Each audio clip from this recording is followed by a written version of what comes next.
আসসালামু আলাইকুম বন্ধুরা। আজ 13টা রোজা, তো দেখছো কেমন কুয়াশা লেগেছে 13টা রোজার দিনে। তো চলে আসলাম ফজরের নামাজ পড়তে। এসে দেখি ফজরের নামাজটা আরম্ভ হয়ে গেছে, তাই তাড়াতাড়ি করে নামাজটা পড়ে নিলাম। পড়ে বাইরে বেরিয়ে দেখি কুয়াশাটা খুব লেগেছে, তাই সবাই মিলে একটু আলোচনা করছে যে পৌষ মাসের দিনেও কেমন কুয়াশা লেগেছে, পৌষ মাসের মতো ফাল্গুন মাসেও কুয়াশা লেগেছে। তো জুম্মার দিন ছিল, তাই সকাল সকাল রেডি হয়ে জুম্মার জন্য যাচ্ছি মসজিদে নামাজ পড়ার জন্য। রেডি হয়ে বেরিয়ে পড়লাম। এসে দেখি অলরেডি খুতবা শুরু হয়ে গেছে, তাই তাড়াতাড়ি সুন্নতটা পড়ে খুতবা শোনার জন্য বসে পড়লাম।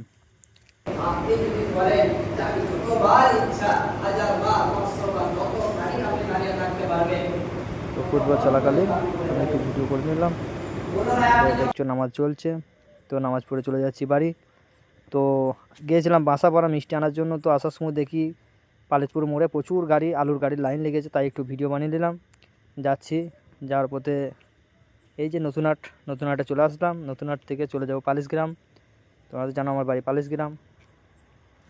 এই যে আজকে ইফতারি করা আছে একজন, তাই আমি এই শরবতটা একটু দিয়ে দিচ্ছি সবাইকে। দেখতে পাচ্ছ এনার্জি ড্রিঙ্কস তো হয়ে গেল। এরপরে নাস্তা সব রেডি হওয়ার পরে আজান দেওয়ার জন্য অপেক্ষা করতে থাকলাম। তো তোমরা সব কেমন ইফতারি রোজা কেমন কাটছে সবাই কমেন্টে জানাও।